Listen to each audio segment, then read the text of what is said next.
Assistindo esse auditório magnífico de 180 mil pessoas, voltou a dar uma demonstração patriótica vinculada ao mesmo tempo a essa manifestação esportiva e que, sem dúvida, ficará gravada na história do Campeonato do Mundo como um dos espetáculos mais brilhantes que tivemos oportunidade de presenciar. E jogo importante, não tinha praia, não tinha nada, né? Era concentração total, a gente almoçava cedo. Zico já desde o início sinalizando e pedindo luta, empenho e garra a seus companheiros. Vai começar o jogo do Maracanã. Era meio que um programa, sobretudo no domingo, de ter o almoço de domingo, depois entrava todo mundo dentro da Kombi e nós íamos ao Maracanã. A pelota pinta a altura da linha divisória do gramado, entrou o Ricardo, alivia de cabeça, recupera Figueiredo, deu a Tita, Adão. Eu morava na rua São Francisco Xavier, perto do Maracanã. Acendia o refletor, eu via. Acendia-se a luz lá para reparo e vamos ver quem vai jogando, não importa quem seja. César domina, atinge lado direito da grande área, tocou para a Costa, matou no peito, tentou devolução, abraçou para Perivaldo, Perivaldo procurou, cruzou pelo mundo. E quando saía aquela massa de gente para subir a rampa, aquilo era impressionante, porque você não via um espaço que não tivesse uma cabeça de alguém.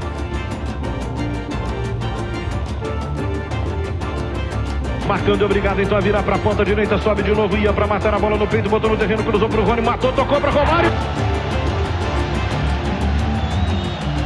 E da catarse, do sentimento de pertencimento, que era você descer pela primeira vez, criança, com a torcida do seu lado, a sua torcida gritando efusivamente. –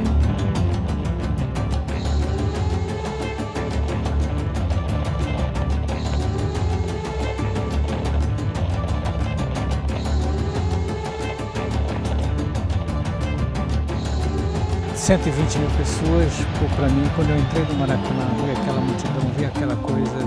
Com decisão, com certeza, um gol do campeonato, um gol do povão.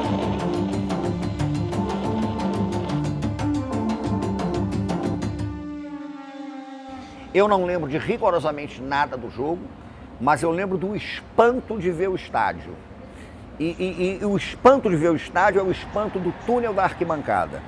Porque você subia a rampa do Maracanã e tinha o túnel que te levava à arquibancada. Era um túnel relativamente estreito e você percorria aquele túnel, as crianças geralmente iam correndo e chegando no final do túnel olhar o estádio. Aquela certamente é uma das imagens mais marcantes da minha vida, da imensidão, né, do mundo. O Maracanã para mim ali era maior do que o mundo.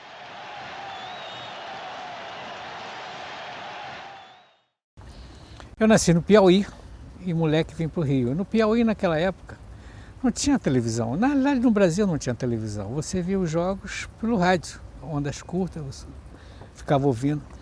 Então, o sonho de qualquer pessoa era vir ao Maracanã, ver um jogo do Flamengo, o meu caso específico, ou seleção brasileira. Esta é a Rádio Nacional do Rio de Janeiro, Brasil, diretamente do estádio Mendes de Moraes, no Rio de Janeiro, transmitindo a finalíssima da Copa do Mundo. Pelo meu Omega de máxima precisão, 32 minutos. Segundo tempo, 1-1 no marcador. Vai cobrar Juvenal. Eu acompanhava o futebol carioca, que era o mais interessante da época, em Manaus, ouvindo rádio. Eu ouvia as transmissões na casa de amigos que tinham rádios muito possantes. E a primeira lembrança que eu tenho de ter ouvido o futebol no rádio foi a da final da Copa de 50, que o Brasil perdeu em 16 de julho no Maracanã para o Uruguai. Ainda dentro do campo uruguaio, para Guidia. Guidia devolveu a Rúlio Pérez, que dá em profundidade ao ponteiro direito. Corre Guidia, aproxima-se do gol do Brasil e atira. Gol! Gol do Uruguai, Guidia. Segundo gol do Uruguai. Você ouvia um jogo pelo rádio, você sentia dentro dele. Você não via, mas você sentia, você se fantasiava que estava lá vendo o jogo, como é que o cara chutava, cabeceava. O jogo em televisão, que tinha uma ou duas, era Record, TV Rio. Você só via uma semana depois, ou então o canal esse, como é que chama? Passava no cinema.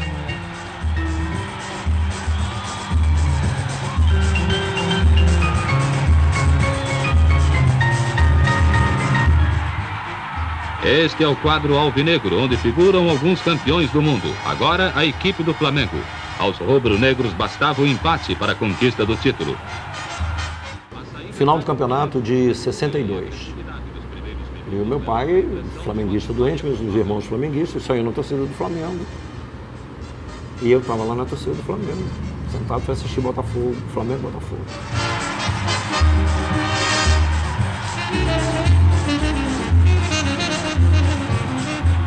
Mas eis que Garrincha decide fazer sua jogada. Ele conhece bem. Eu já tinha ido a vários jogos do Botafogo e tinha ficado encantado com Garrincha. Mas eu era muito pequeno, muito. Aí, na final do campeonato de 62, o Botafogo ganhou de 3-0, o Garrincha fez os 3 gols, deu um baile no time do Flamengo inteiro. Zagallo que recebeu o de Amarildo, volta a bola para o companheiro Amarildo na meia esquerda. Amarildo para Zagallo, Zagallo tenta invadir a área, fez o centro, entrou 40, tirou, defendeu o arqueiro, entrou Garrincha, gol! Gol do Botafogo! Girou espetacularmente quarentinha. Fez 3 golaços, e aí eu me lembro que eu falei, pai, eu quero torcer pro time desse cara aqui, você se incomoda? Como eu ia a muitos jogos do Fluminense e do Vasco também, que também jogavam lá, né, no Maracanã, eu tinha uma simpatia muito grande. Eu achava a camisa do Vasco a coisa mais linda do mundo pela faixa, aquela faixa diagonal com a cruz de Malta. Aí eu falei, caramba, mas a camisa do Fluminense também é tão linda. Eu venho a todo jogo do Fluminense, eu torço sempre eles todos, pô. Mas eu tenho absoluta certeza que fazia parte do cotidiano de muitos cariocas ir ao Maracanã em qualquer circunstância. Absoluta certeza. Isso se perdeu. Mas era absoluto, eu tenho absoluta convicção. Gente, o Maracanã botou mais de 60 mil pessoas para ver o Santos jogar contra o Milan em 63. E esse jogo do Santos, chovia uma barbaridade. O Santos ganhou o jogo 4-2, foi campeão, mas chovia muito.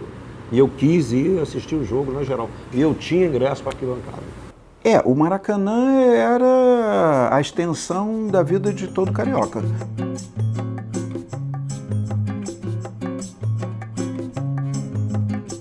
Eu, durante muitos anos, frequentei o Maracanã como torcedor, como todo carioca que aos domingos saía da praia ou da sua cerveja ou do almoço de família para ir ao Maracanã. Meu pai chegou ao Rio de Janeiro em 1963 e o primeiro jogo que meu pai vai no Maracanã é o Flamengo e Fluminense, a final de 63, que é considerado o Fla-Flu das multidões. E por isso meu pai também virou Flamengo no Rio, porque ele entrou em alguma torcida, era tanta gente que ele não sabia para onde estava sendo levado, e ele acaba virando Flamengo. Ao Flamengo, com um ponto na frente, bastava o empate, enquanto ao Fluminense, só a vitória interessava.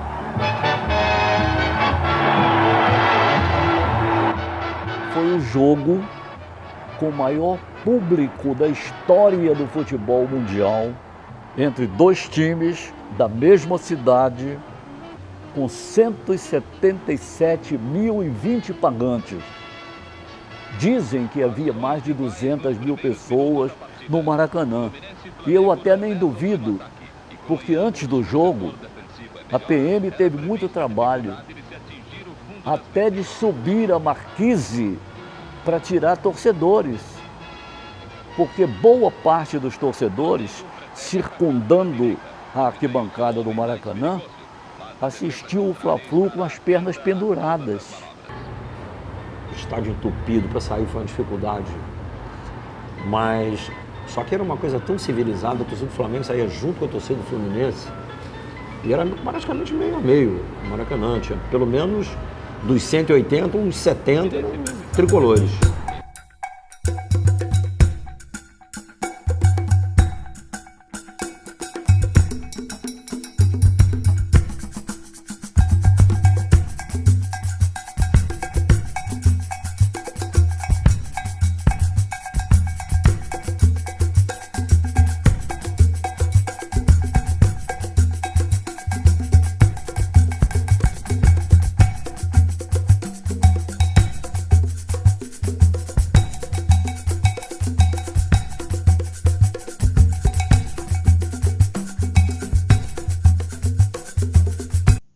E provavelmente eu devo ter ido ao Maracanã com tipo 11 anos de idade e ia sozinho.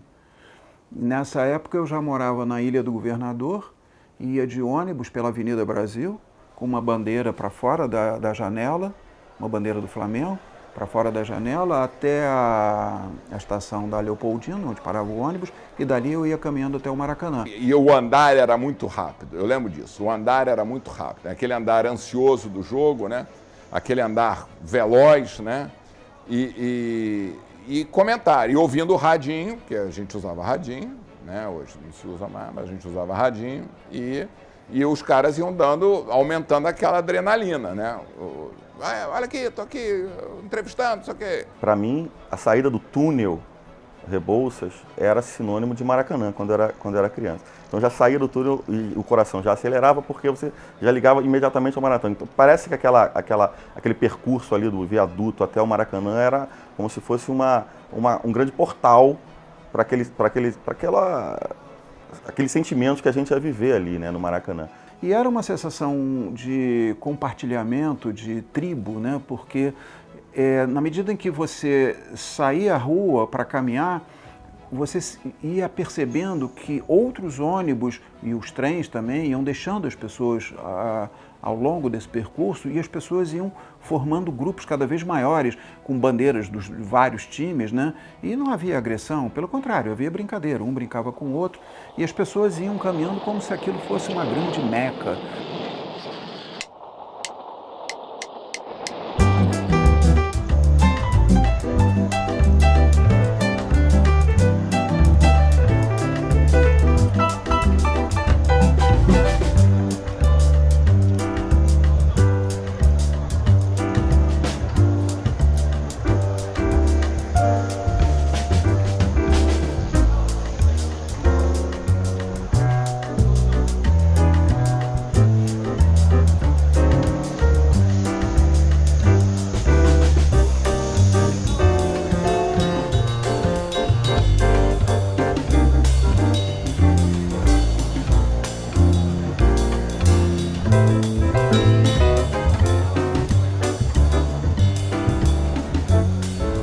O Maracanã, daquele tempo, dava ao torcedor a possibilidade de convivência com o seu rival, lado a lado. Esse negócio de cada um sobe por um lado, não, era todo mundo do mesmo lado. Você subia a rampa do Maracanã, do lado do flamenguista, do vascaíno, do botafoguense, e aquela mistura acontecia até literalmente a entrada, a divisão das torcidas. Um ia para a direita, outro ia para a esquerda. E na volta, a mesma coisa. A saída era uma tensão desgraçada, né? Você saía espremido ali, né? Flamengo perdia do Botafogo, Botafogo perdia do Vasco, Vasco perdia do Fluminense, Fluminense perdia do Flamengo. E no final do jogo não tinha essa separação, eram pela mesma rampa. E as torcidas iam se sacaneando. E aquilo para mim era uma experiência civilizatória do convívio com a diferença. Aquilo era uma experiência de civilidade. Eu descer da rampa, do meu lado um flamenguista me xingando, né? E dependendo do resultado, do meu lado um flamenguista que eu xingava, eu sacaneava o cara. Cara, quem perdia era praticamente uma via crucis, você descer aquela rampa sofrendo as provocações da torcida que descia junto com você. Então era comum, de repente, numa derrota muito doída, você esperar um pouquinho e falar assim, pô, vamos esperar um pouquinho aqui, que vamos deixar esses caras descerem primeiro. E aí eu lembro que naquele jogo de 87, que nós ganhamos em cima do Flamengo, um gol do Tita.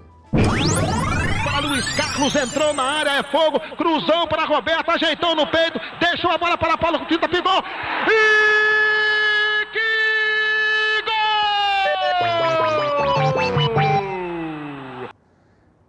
O Zico já estava no final da carreira, assim, né?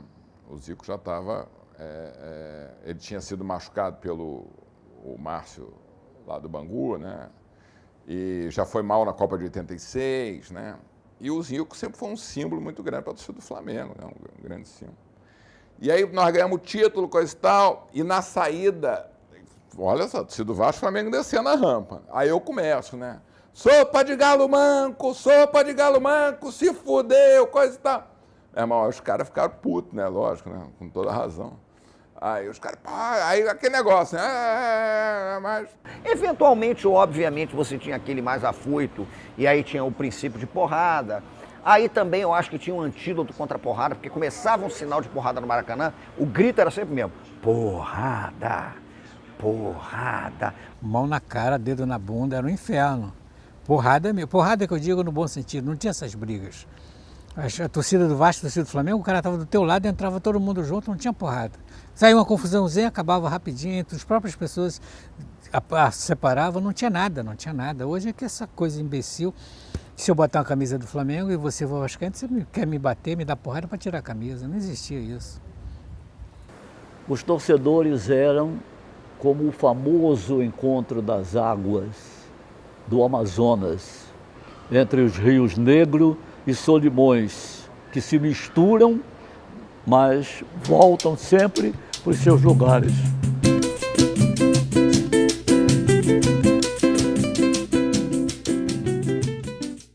Para entrar no estádio, em jogos lotados, era uma verdadeira epopeia. Quem chegava primeiro empurrava o outro, era amigo, era um inferno. Vocês não pegaram o Maracanã antigo, não? Era um curralzinho aqui, que tu entrava, empurrava, mas todo mundo entrava. Era aquela coisa de você botar a criança na frente, vamos, que a gente consegue chegar lá. E às vezes a impressão que não ia chegar, e a sensação de que você ia acabar de repente morrendo ali naquele negócio. Mas acabava entrando, né? Eu não me lembro de algum jogo no Maracanã que eu não tenha conseguido entrar. Se tivesse 200 mil pessoas, entrava 200 mil pessoas. Ficava 300 pessoas pedindo moeda para você contribuir, para ele comprar o ingresso.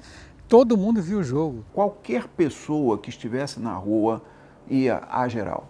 Se você não tivesse dinheiro, se você estivesse na rua, na entrada do Maracanã você pedia, me dá aí um cruzeiro, eu não sei quanto custava na época, me dá um cruzeiro, você pagava e entrava. Você ganhava aquele papelzinho e se amontoava ali no meio na entrada, ali nas catracas. Era realmente complicado, às vezes você chegava a flutuar, né? Os caras iam te esmagando ali, seu pé ficava um pouco para cima, mas era bom, cara, o tempo passava, a dimensão, espaço, tempo, nesses momentos, ela se esvai, ela não tem um raciocínio muito cartesiano. Então é difícil eu hoje chegar para você e falar, pô, era complicado. Para mim não era uma festa, sempre foi uma festa enorme isso.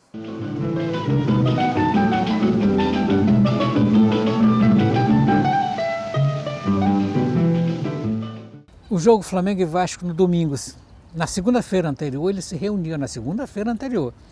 Eles já chamavam para se reunir para como é que ia ser feita a festa. Papel picado, um era papel picado, outro carregado do bambu. Eles trabalhavam de segunda a sábado. Sexta-feira à noite, eles se reuniam na porta do Maracanã e eles pulavam o muro.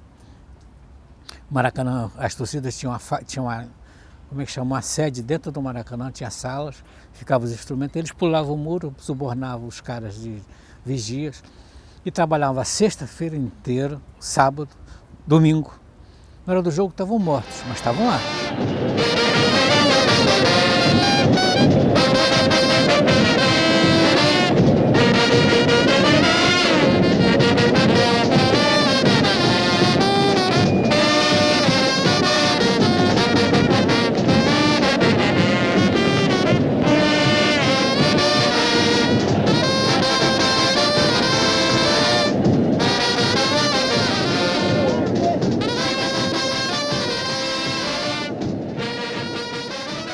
Então tinha algumas torcidas que essas eram as principais.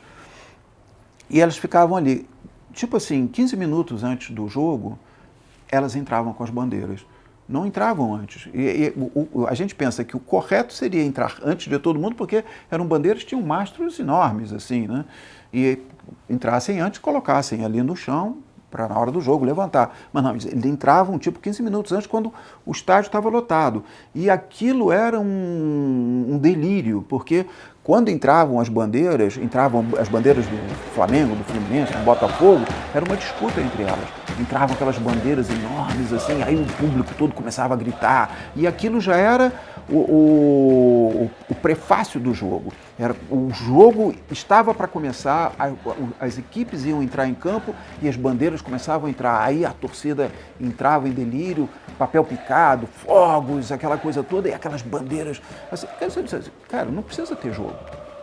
Aquela sensação de você entrar por ali já ouvindo o grito da torcida, né, porque era uma panela de pressão. E isso eu voltei a ter como jornalista, porque nós jornalistas entrávamos no gramado pelo subterrâneo.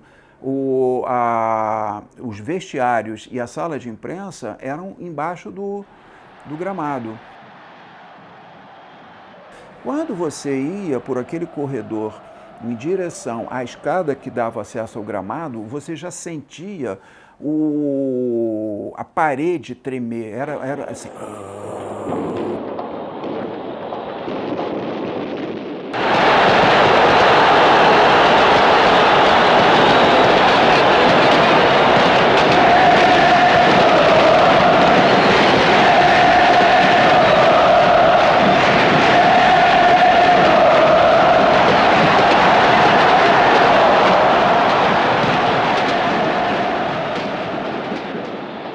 A gente tinha no Maracanã a mensagem do balão. Qualquer frequentador da velha guarda do Maracanã sabe disso. Era muito comum que se soltasse balão quando o jogo ia, antes do jogo. Desde balão japonês até balão consistente. E quando o balão levantava, você ficava olhando que porra ia acontecer com o balão. Qual era a lógica? Se bateu na marquise, já era. O time vai perder o jogo. Está anunciada a catástrofe.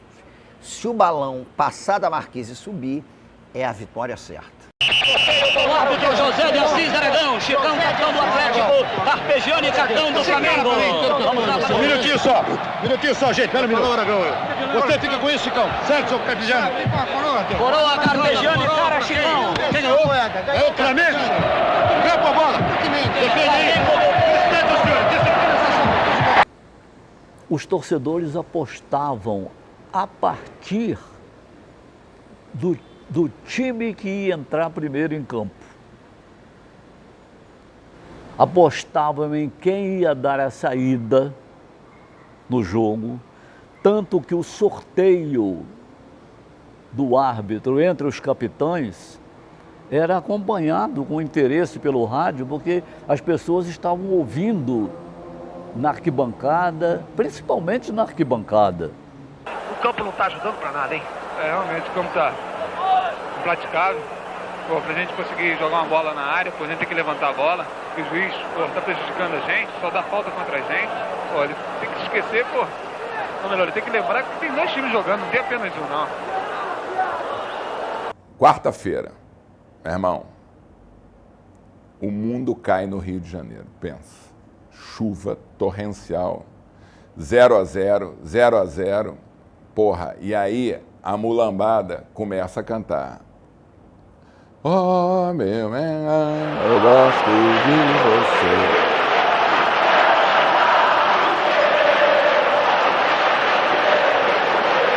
Aí vem o Vasco de novo.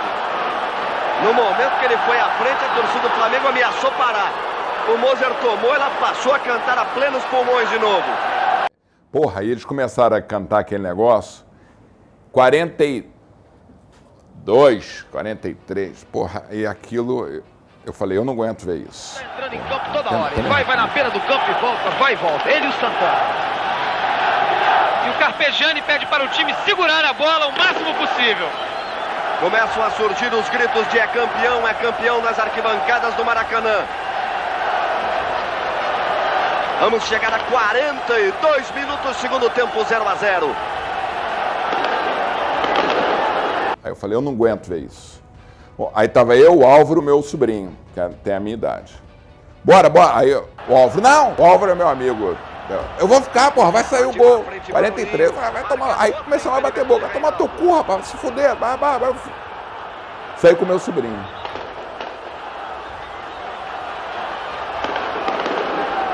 Aí Dudu, novo lançamento para a entrada da área. Sai, quando a gente entra na. Levou vantagem, Roberto tentou tocar a Silvinho, a chance, bateu. Gol! Do Vasco! Roberto Dinamite explode a galera vascaína no Maracanã. 43 minutos do segundo tempo. Roberto Dinamite, sempre Roberto Dinamite. A galera correndo, eu lembro, a gente mergulhava de cabeça assim, na poça, dando peixinho. A gente se jogava, foi uma maluquice. Naquela época, 81, você ganhando um Carioca era muito mais importante chegar um brasileiro. E um aspecto negativo, as marquises do Maracanã recebendo um público no momento em que começa a partida. O aspecto perigoso, as marquises do Maracanã recebendo um público muito grande, um peso além daquilo que deveria existir naquela posição. Por causa da rivalidade Flamengo e Vasco, Flamengo e Botafogo, Flamengo e Fluminense. Então o Flamengo estava indo para o Mundial, tinha 3 jogos para o Vasco decisão. Perdeu o primeiro, perdeu o segundo. Se perde o terceiro, o Mundial não teria mesmo elan como se tivesse perdido aquele campeonato. Frente redonda pelo time do Flamengo, virando na divisória para Zico. É boa jogada, correu, lançou em profundidade para Júnior. Saiu da meta agora Mazzaropi. Júnior foi na bola, sobrou para Nunes. De longe, procurou, atirou, entrando, entrou! Gol!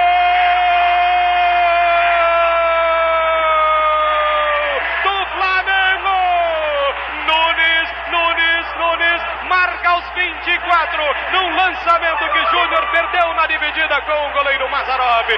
Nunes de longe, encobriu a Serginho, botou no fundo do barbante. Haja coração para tanta emoção.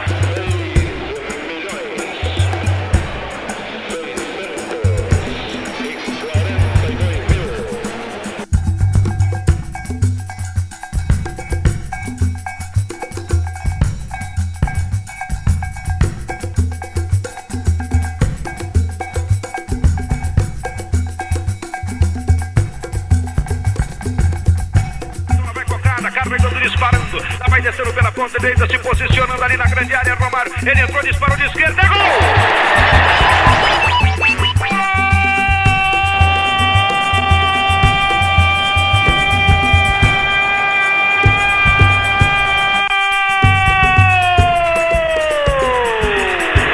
Bateu o Zico pelo alto, a bola vem caindo para o tumulto, subiu o Rodinelli, cabeceou, entrou! Gol!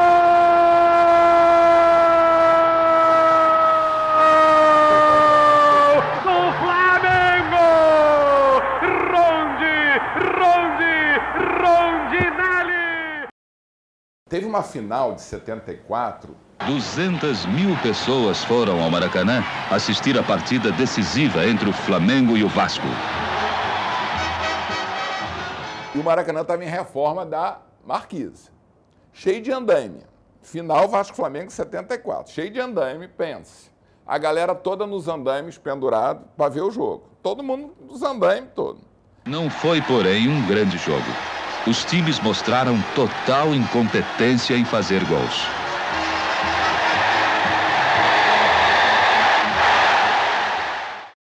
E tinha o placar antigamente, era aquele placar simples, que o cara trocava, sabe como é que é? Tinha luz e o cara trocava. Botaram aqueles balão de gás, aquela bola de gás atrás para enfeitar, para o time entrar, coisa e tal. Algum maluco vai e joga a porra do cigarro. Aquela merda estoura, rapaz, estoura o placar. E eu era criança, eu tinha uns 10 anos, eu achei que o estádio estava caindo. E aí começou a passar gente queimada. Eu lembro assim das pessoas queimadas passando do lado, né? Uma confusão. Imagina um estádio com 150 mil pessoas, acontece um negócio desse. E, cara, eu não sei como dava certo, né? O Maracanã, como espaço arquitetônico, sempre foi um estádio inacabado. A obra nunca terminou. Desde a Copa de 50, provavelmente até a reforma para a Copa e para as Olimpíadas, foi um estádio que você via vergalhões, né? O banheiro era imundo, sujo, a arquibancada era desconfortável porque não tinha cadeira, né? Mas fazia com que as pessoas tivessem um contato físico entre elas e um compartilhamento não só do espaço físico, como das suas emoções. Então, por exemplo, quando saía um gol ou quando a torcida estava empolgada e era um grande jogo, as pessoas se abraçavam mesmo desconhecidas. Era muito comum sair um gol, você abraçava uma pessoa que estava do seu lado, beijava. O torcedor, de uma maneira geral, concordava com essas limitações de conforto. De fato, a gente não pode falar que o Maracanã era um estádio confortável. Definitivamente não era.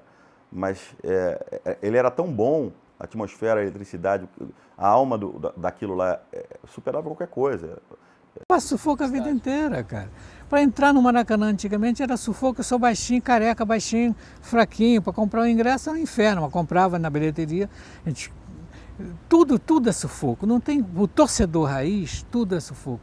Não pensa que você chega lá legal e chega no estádio e é recebido com flores, que não é. Me lembro de um jogo Brasil e Paraguai, que eu acho que é considerado a maior plateia do Maracanã, em que me parece que eles venderam mais ingressos do que era possível. Então as pessoas sentavam, além, a arquibancada, ela tinha um espaço para sentar muito longo assim, né, extenso, até para que as pessoas pudessem caminhar entre um e outro que estivesse sentado.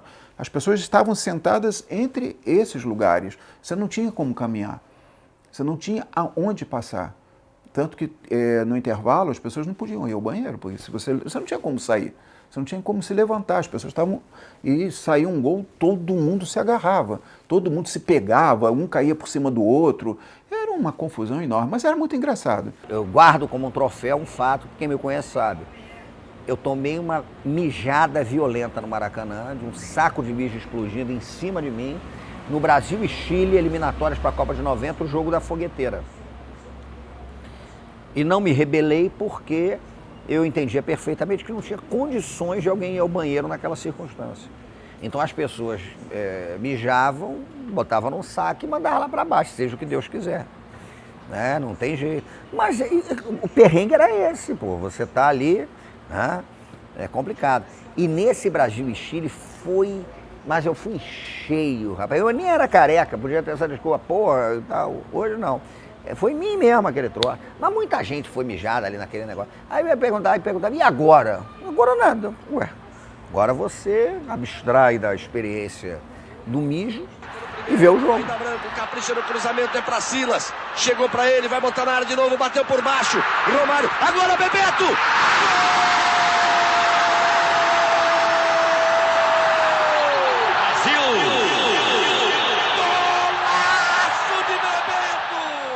Então, o torcedor tinha uma intimidade com o jogador que ele via todo domingo no Maracanã jogando pela seleção brasileira. E esse cara falava desembaraçadamente, interagia, porque ele falava, conversava com o ouvinte por telefone, pedia música, ele falava sobre o jogo, um sacaneava o outro, fazia apostas e tal. Era um clima festivo, o tempo todo, o ano inteiro e tal. Quando a seleção se reunia, era um conjunto de jogadores, de pessoas íntimas, de ídolos aos quais todo mundo tinha acesso. Aí ele já pagou o ingresso dessas, sei lá, 70, 80 mil pessoas que estão no Maracanã.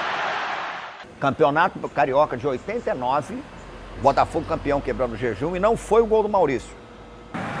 Aí está, começa Botafogo e Flamengo e Botafogo no Maracanã. Mauro Galvão trabalhando com Carlos Alberto. Chovia biblicamente no Maracanã, aquilo que o Nelson Rodrigues falava de chuva do quinto ato do Rigoletto, né, que nem existe, mas é hiperbólico o Nelson Rodrigues. E se o Botafogo perdesse, estava eliminado. O sonho do título para quebrar o jejum ia para Cucuia. E o Flamengo fez 3-1. O Flamengo com Bebeto, com Zico, aquela rapaziada todazinha e tal, 3-1 Flamengo. E aí o Botafogo está se despedindo. Um hábito que eu sempre tive como frequentador de Maracanã. Eu nunca saí antes do último apito. Alavanca. Fez ali o Mauro Galvão. Aí a torcida do Flamengo sai no carnaval. Parece escola de samba no desfile, ó. Olha só, rapaz, ó. Ó. Olha que coisa. Um porre de felicidade. E aí o Botafogo diminui com um gol contra do Gonçalves, que depois vai jogar pelo Botafogo. Mas ele já tinha 30 e tantos. Continuávamos eliminados. Até que aos 40 e varada do segundo tempo, jogo acabando, o Mauro Galvão, se eu não me engano, pode ter sido Gotardo, mas eu acho que era o Mauro Galvão, não costumo me enganar nessas coisas. Foi um corner em Botafogo, a bola voltou, o Galvão faz um lançamento e o Vitor, que não fazia gol, porra. Vitor era aquele cabeça de área. Quando eu olho, o Vitor mata a bola e tá sozinho diante do Zé Carlos.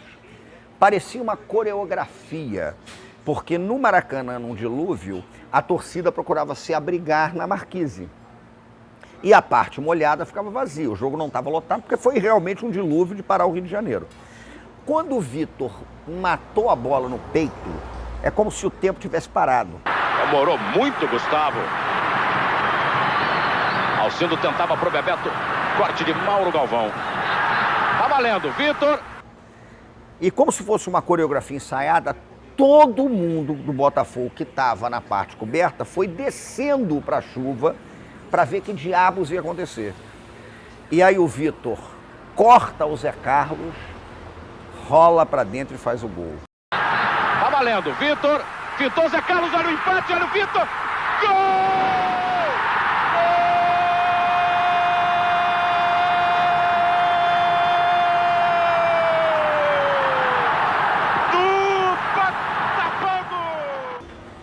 Eu só me lembro de ter dado uma deslizada na chuva, mas aquela coisa de gente deslizando na chuva. Uma loucura completa. Aquilo foi uma epifania. E é muito interessante que na reconstrução que eu faço disso no campo da memória, né, é um lance que durou 40 minutos. E certamente durou 15 segundos.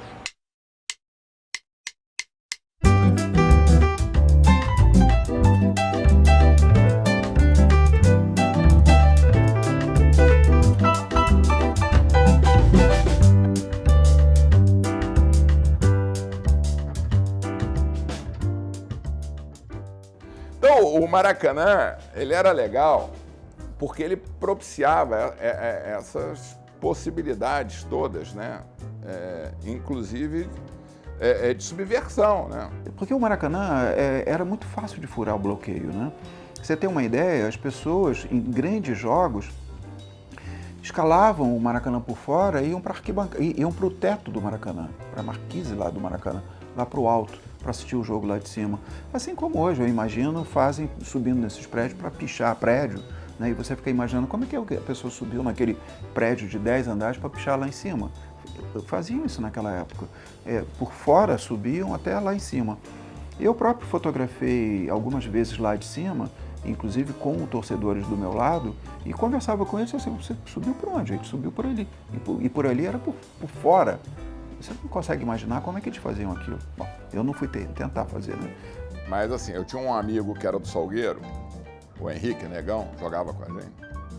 E o Henrique, ele sempre dava ideia ruim, né? Sempre dava ideia ruim. E aí tinha uma época que a gente ia muito de geral.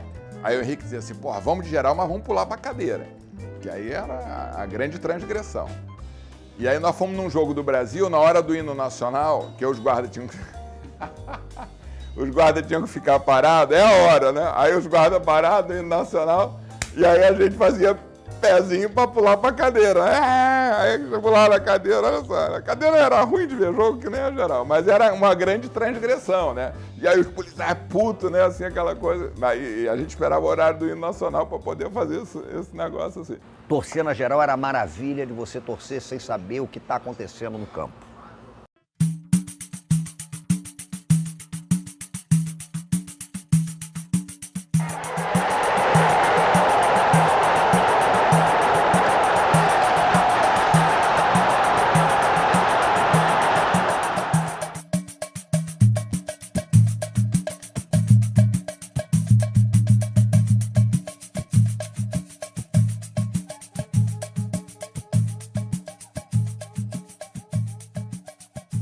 Eu fui Geraldina desde criança, até meus 15.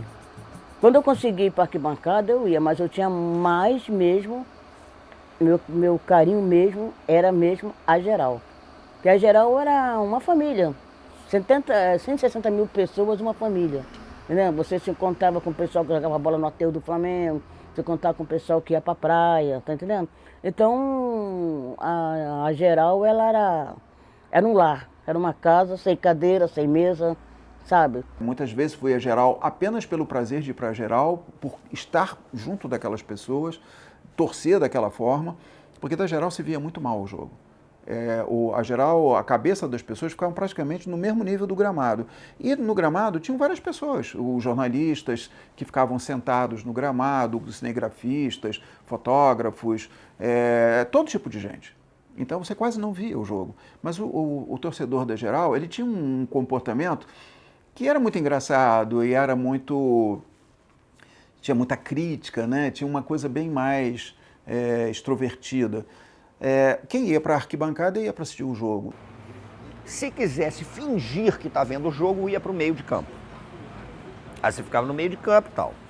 Eu sempre preferi ver de geral o jogo da seguinte maneira: eu ia para trás do gol em que meu time estava atacando. Eu constatava o seguinte: como eu não vou saber o que está acontecendo no jogo direito, eu vou para trás do gol. E ali eu vejo o que está acontecendo. Tinha nego que ficava 40 minutos, 50 minutos de pontinha de pé para ver o jogo. Quando tinha decisão, então, aí por isso que eu queria ser a primeira a chegar. Porque eu já tinha aquele ponto, sentava naquele ferro, aí eu via tudo, até o dia que eu caí, né? Eu levei muito tombo. Aí uma vez eu sentei no ferro, no que me segurar, lá fui eu de novo. Uma vez o rapaz me segurou pela camisa, até que a minha camisa não rasgou. Eu ia virar de cara, mas era gostoso, era. É isso aí. Né? E a geral era performática, a geral era um espaço de performance do torcedor. E o Geraldino era o performático. Muitas brincadeiras, eles se divertiam entre eles iam ao Maracanã realmente para se divertir, para torcer, como apaixonados do futebol. Nada além disso. Aí jogando com passaporte, ainda eu que levava dominó para jogar ali no chão. Antes de começar o jogo, debaixo de sol quente, eu levava minha bolinha. Aí fazia um grupinho ali, ficava jogando bola até de começar o jogo.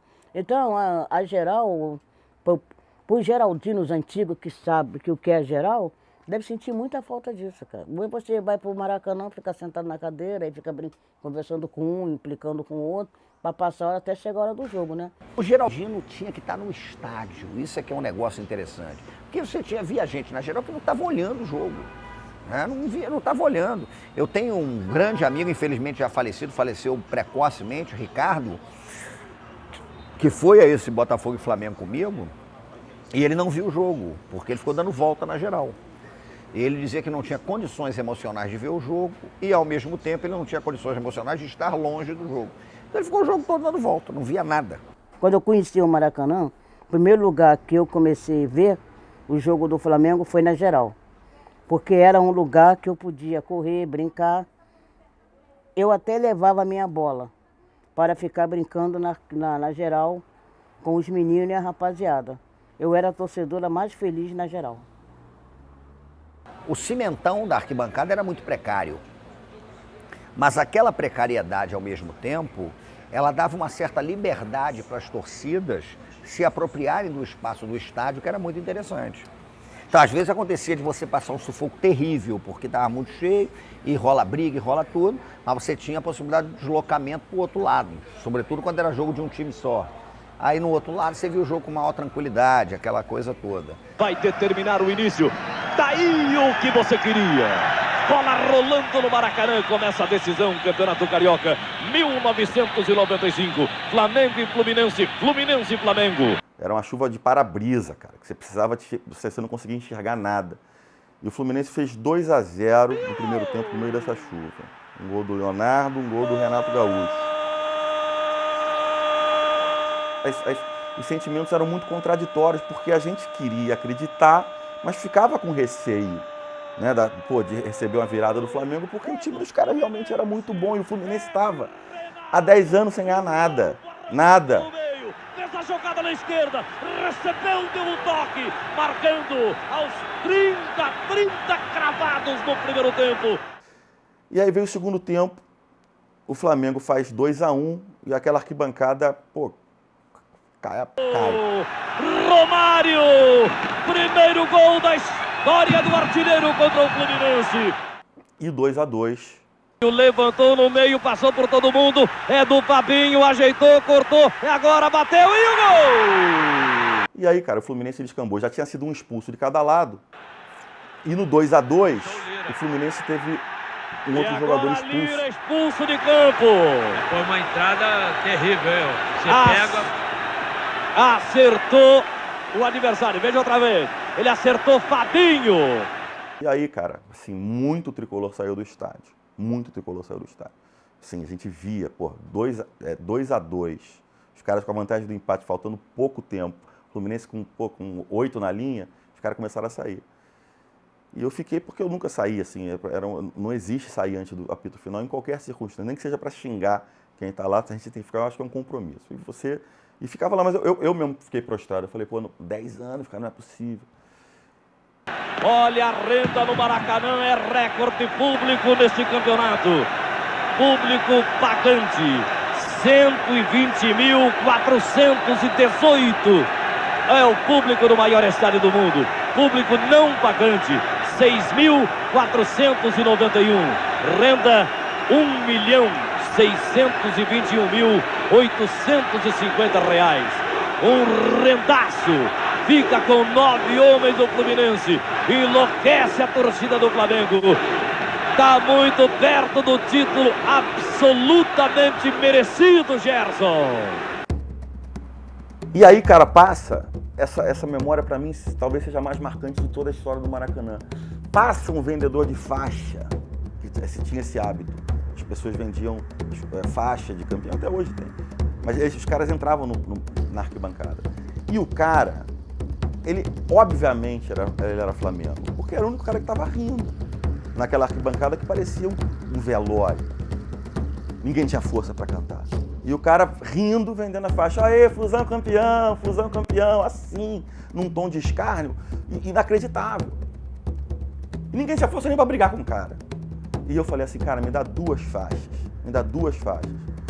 Tava com um amigo meu, ele falou, pô, para com isso. Então me dá 2 faixas, olhando pra cara dele, assim, com... E aí ele me deu as faixas, ele tá confiante, falou alguma gracinha assim, eu continuei vendo o jogo, peguei as faixas, botei no canto, assim, cara, logo depois.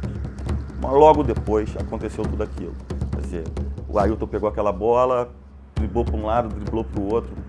Vai a luta, 41-15. Bola na direita, Ailton armou o cruzamento, fez a finta, ajeitou, outra finta a mais, bateu e o gol!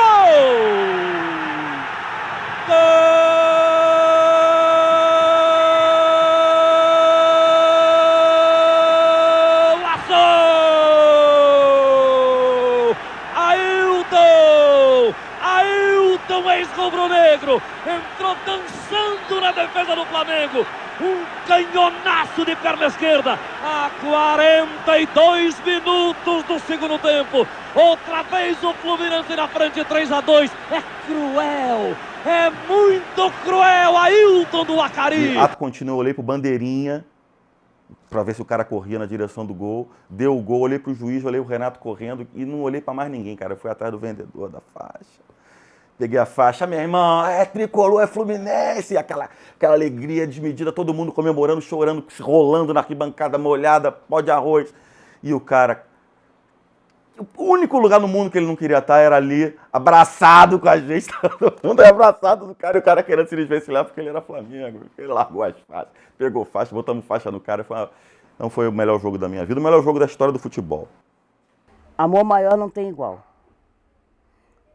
Por gostar muito de um time como o Flamengo, temos que ter, em primeiro lugar, fé, ter coragem, sofrer, chorar, ter carinho, dedicação, amor, acompanhar o time em qualquer lugar, no sol, na chuva, no frio, no calor. Acertou o seu cronômetro. O outro também autoriza, enfim, Léo Feldman, bola rolando, começa a decisão no Maracanã. Foi muito engraçado, porque eu estava sentado assistindo o jogo, né?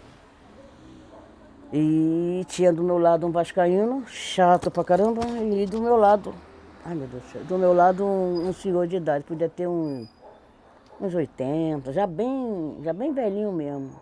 Aí o Flamengo para o ataque, veja o Pet, driblou o Paulo Miranda, foi para a área o Pet, levantou pro Edilson, gol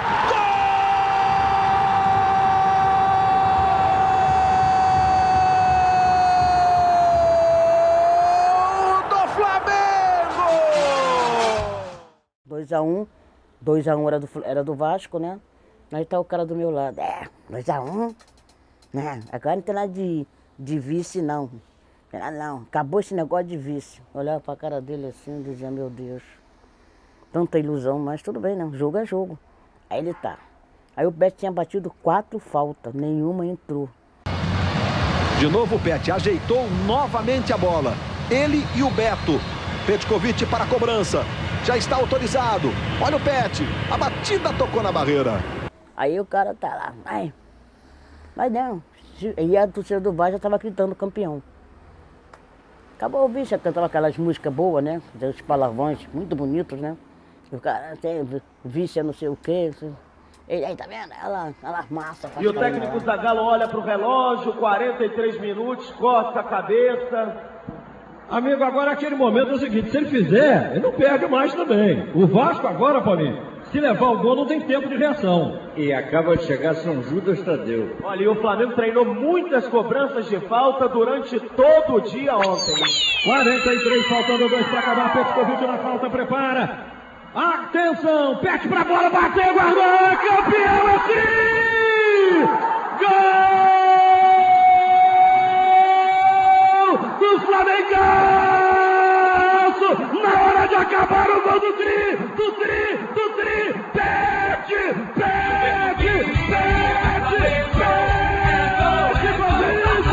Pro Tri na hora de acabar do Mengão! Aí quando eu olhei pra ele que eu ia falar, cadê ele? O cara sumiu, não sei se ele entrou por debaixo do banco, não sei se ele pulou. E quando eu olho pro meu lado, lá tá o velho caído lá. E o policial, que eles não podem vibrar, né? Eles não podem. Os policiais não podem vibrar.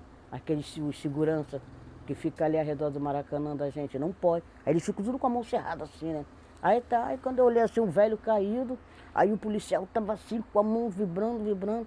Aí eu virei pra ele e falei assim, seu guarda, o moço, o velho aqui caiu. Pra mim ele tinha morrido, né? Porque eu, pela idade. Eu falei, seu guarda, o velho aqui caiu, seu guarda, pelo amor de Deus. E eu querendo ir comemorar, né? Mas ao mesmo tempo preocupar, que era um senhor de idade. Aí o guarda se ligou, aí o velho começou a se mexer. Aí eu falei pro guarda, aí não morreu não. Aí ele levantou, ainda meio zonzo, né? Oi, minha netinha, o Flamengo ganhou. Eu falei, não sou sua neta não, mas o Flamengo é campeão. Aí fui embora, que eu não ia ficar ali com ele nada. Eu queria ir pra rua, cheguei em casa aqui 5 horas da manhã. 45 e 15, bola levantada agora para Assis, livre, tem condição, vai marcar, chegou, colocou e gol!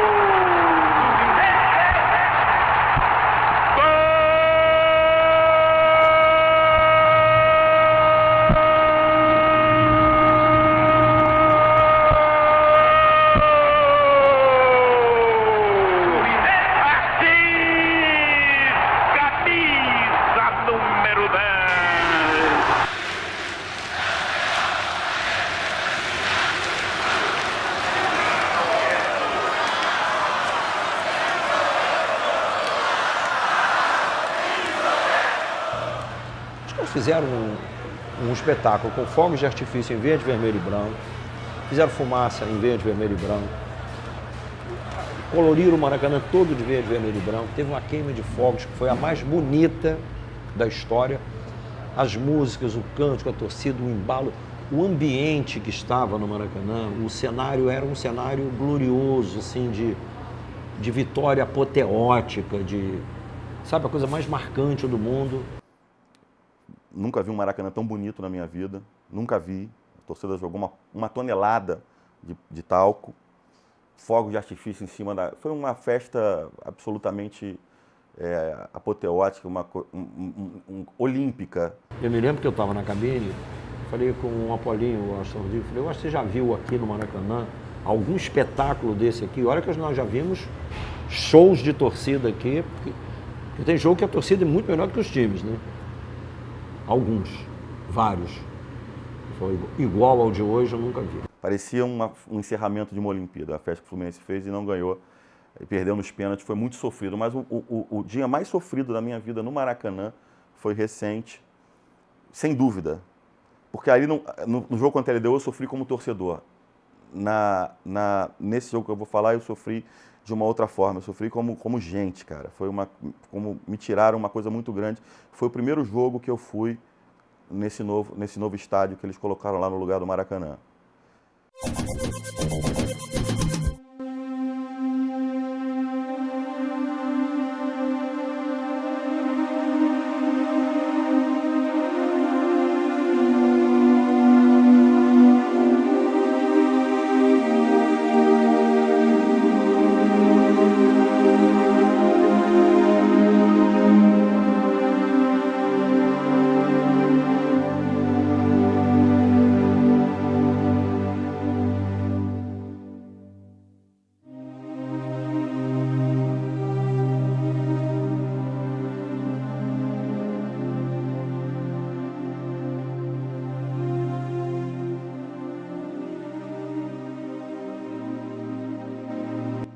Não existe, esquece o Maracanã. É a nova arena, eu me nego a chamar Maracanã. A arena tem um símbolo, uma simbologia da modernidade, que é muito perigosa, né? A arena representaria aquilo que é moderno em detrimento do estádio que é antigo e precisa ser mudado. Não derrubar o Maracanã. Como que você vai derrubar? Vai derrubar o Maracanã, a Estátua da Liberdade, vai derrubar a Torre Eiffel? Como assim? Não, vou derrubar, vamos fazer um outro aqui, mais novinho. Então vai lá, derruba o Coliseu, então, também, porque é velho pra cacete. O que teria a arena? Conforto, segurança e um público mais propício para um espetáculo midiático. Então, a arenização é possível se pensar assim, no sentido de que existe, sim, um esforço visível, sobretudo nas construções dos novos estádios, na modernização do Maracanã, na transformação incisiva dos espaços do torcer. Transformação que implica na transformação também dos modos de torcer. Não se torce mais no Maracanã como se torcia antes. Arquitetonicamente é impossível. E quando eu cheguei nesse Maracanã, nesse negócio aí, tinha DJ, cara. Tinha DJ, os caras estavam colocando, não sei se música, não sei o que era, não sei, Anitta ou sei lá, qualquer coisa do gênero. No Maracanã estava inundado de cheiro de pipoca, que parecia que estava chegando no cinema. Sai o gol, o cara está preparado para se filmar vibrando para botar em rede social. Então, sai o gol, ele já está imediatamente. Isso é de um ridículo absoluto, né?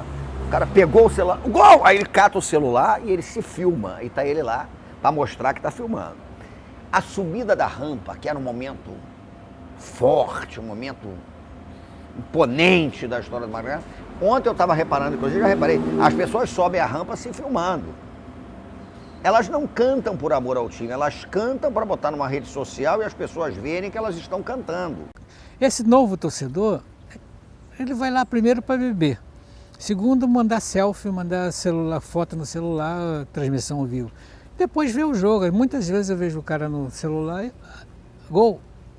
Não está nem vendo o jogo. As pessoas interagindo com a arquibancada como se estivessem num festival de música.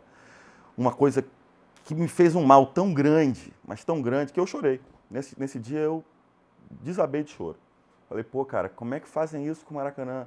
Como é que fazem isso com o Maracanã? Assim, até hoje eu lembro e fico realmente emocionado, porque tira um pedaço. Aquele dia eu me senti, pô, como se alguém tivesse tirado um pedaço da minha vida. Essa foi a verdade. Pouco importa, o Fluminense até perdeu esse jogo, pouco importa. Eu sei, absolutamente relevante, eu cansei de ver o Fluminense perder, vi milhares de vezes o Fluminense perder. Mas aquele dia, em especial, foi um dia muito triste. Eu voltei para casa arrasado, como se eu tivesse perdido, e de fato perdi, uma pessoa muito próxima da família. Fizeram com o Maracanã um crime. Assim, e com um torcedor, outro crime. Então, eu nunca vou perdoar as pessoas que fizeram isso, nunca vou perdoar a própria sociedade. E aquele dia, para mim, foi, sem dúvida, foi um dos piores dias da minha vida em função de futebol. Foi o pior dia da minha vida. Foi o dia que mais estrago me fez. O público ficou elitizado. O único ganho real do Maracanã, realmente foi um ganho expressivo, e esse eu considero importante, relevante, foi a maior presença feminina. Isso é muito legal. Então tem muita mulher, tem jogo que tem tanta mulher quanto homem praticamente. Isso proporciona 2% de mulher, 3% de mulher no estádio. Bom, eu conheci o Maracanã tardiamente, né? Eu conheci o Maracanã, grande parte da minha vida, via televisão. Frequentar jogos era uma coisa que não fazia muito parte do cardápio de uma mulher que teria que ir ao estádio, no meu caso, sozinha, enfrentar ônibus, enfrentar trem. Na época, o metrô não chegava até muito próximo da minha casa, né? Então, em termos pragmáticos, era um mundo distante para mim. Então, o Maracanã, eu acho que é muito mais confortável, é muito mais preparado para receber o público, mas também fez com que o público mudasse o seu comportamento.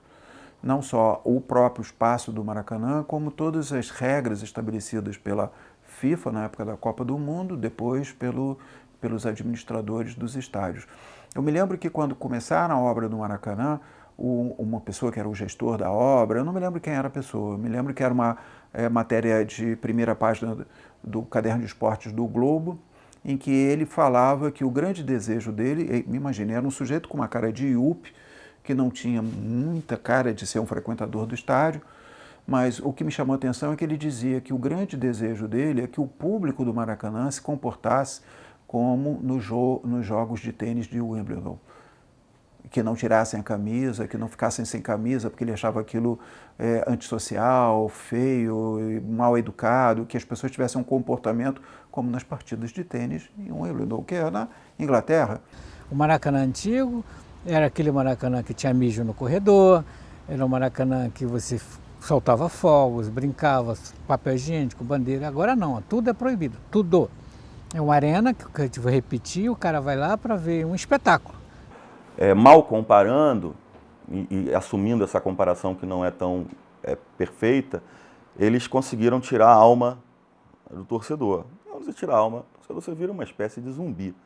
Em que todo mundo se comporta igual, com a bandeirinha entregue pelo clube. Não, você faz a sua bandeira. Eu, quando era garoto, fazia a minha bandeira. Eu passava a semana inteira picando papel para levar para o Maracanã. E a minha alegria de que aquele papel era o meu papel que eu estava jogando ali. A experiência Maracanã hoje, e eu lamento dizer isso para gente que não viveu no passado, é completamente diferente, é outra coisa. A gente está falando de outro negócio. No Rio, o maior percentual de desemprego dentro desse cenário de desemprego do país. O torcedor carioca vai ao jogo. O cara não tem dinheiro para comprar comida, para comprar leite para criança. Ele vai pagar um ingresso caro, majorado. Não, mas o ingresso é caro porque o estádio é confortável, é bonito. Ele não faz mais do que obrigação. Custou R$1,5 bilhão, paga com o dinheiro do povo. O ingresso hoje custa R$200, R$100.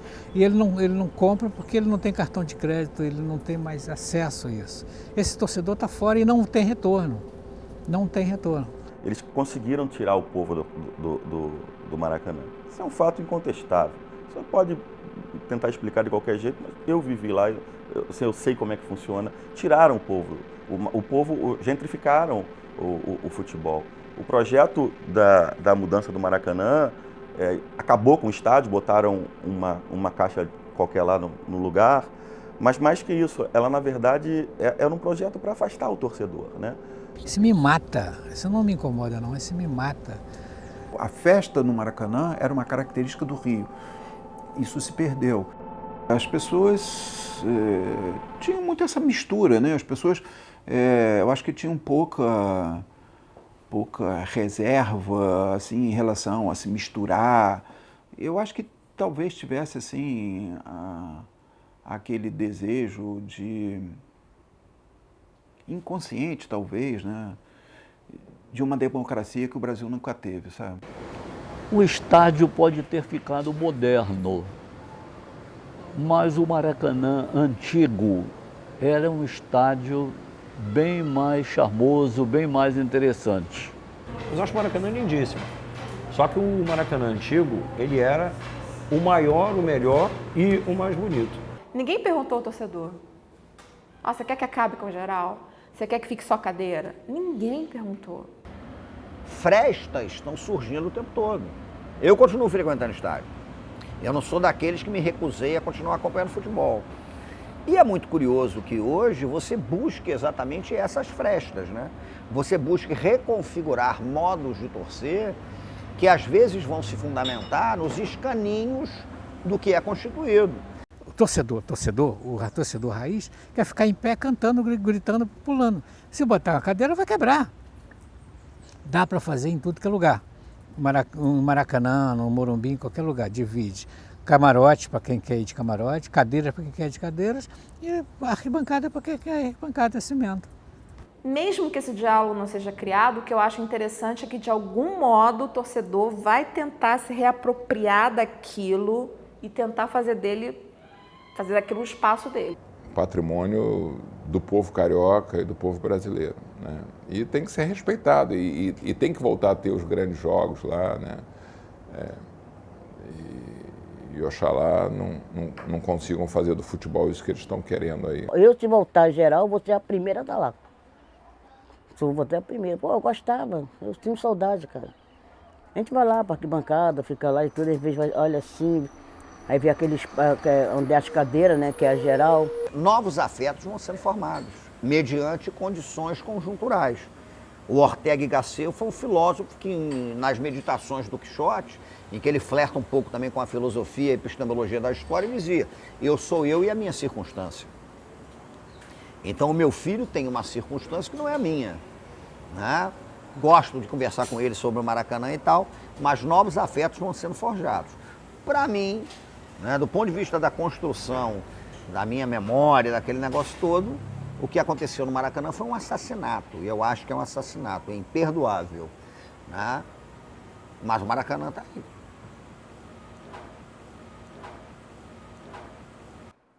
Continuo indo e vou até depois das minhas pernas não me deixarem ir. Se eu tiver uma maneira eu vou ao Maracanã, espero até o último dia da minha vida.